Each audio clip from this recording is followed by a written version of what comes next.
Hey guys, Richard here with Downgrid Survival. So I wasn't planning on recording a video in the truck today. Do have a couple of videos planned, but you know, I'm stuck behind a school bus on a little country road, so it's going to take a little bit, so I figured, why not? So I was just listening to local radio station, and you know, we don't have any great radio stations in my area, and so I do a lot of channel surfing. I just kind of flip, from station to station until I hear something that that I like. But one thing that I kind of picked up on today as I was flipping through, this time of morning, there's just a lot of chatter, right? There's just a lot of talking heads out there talking about, well, I can't even discuss on here what they were talking about, but as I was channel surfing, it was a trend that people are kind of complaining, talking about, not being able to get this or not being able to have that, and they're talking about Christmas, and they're talking about their kids, and they're just complaining about general life issues that we used to kind of complain and make a priority. Just a few years ago, it was like a big deal, right? But it got me thinking that all these people are out there whining and complaining about their pedicure and their next hair appointment, or what happened to them at the in line at the grocery store, and how they were offended, or they saw this or they saw that, and I just keep thinking to myself, these people have no idea what's coming. And they're sitting here complaining about such trivial things, because that's the drama that's going on in their life right now, right? They're just, and it's so trivial, yet that's what they're focused on, because they're oblivious to the fact that we're running out of food, we're running out of energy, where there's a threat of nuclear war, there's a threat of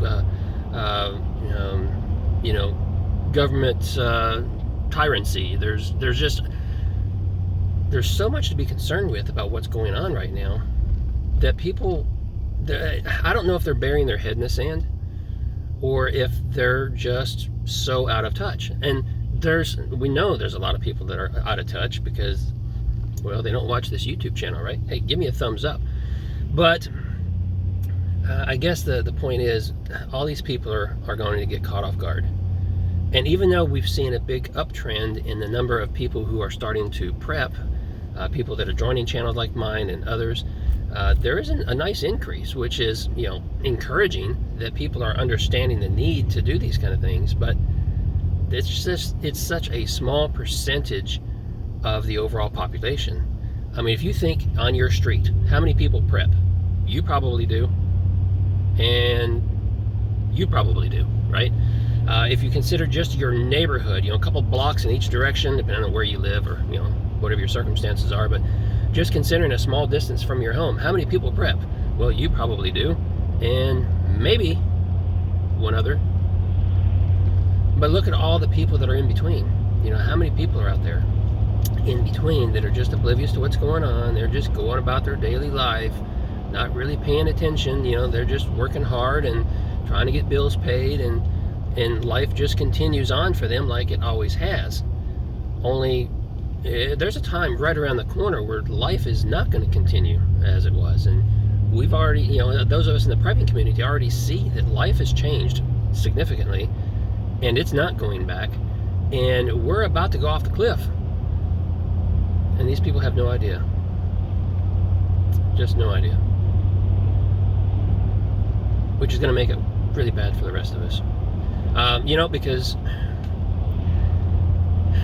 I've been watching a couple of videos recently about all the riots and protests going on over in Europe, and it just it reminds me that when we run out of food, when people can't turn on their air conditioning, or when they flip a switch, the light bulb doesn't come on anymore, all these people are going to be angry. More importantly, they're going to be hangry. And hangry people do desperate things. And that's our biggest worry. That's my biggest concern. I think that's going to be our biggest threat after the fall. After whatever happens is going to happen, it's going to be dealing with the people in the aftermath. And if we can survive the first year, we've probably got it made. Because during that first year, we know most everyone's going to be gone. Most people aren't going to survive without without their modern conveniences, without food.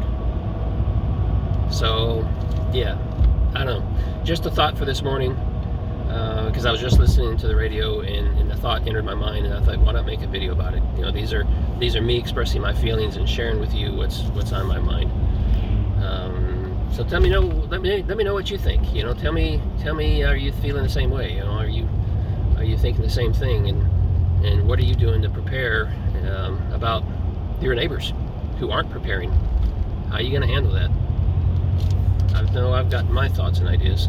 Anyway, that's it for this video. Like, comment, subscribe. I'll see you in another video soon.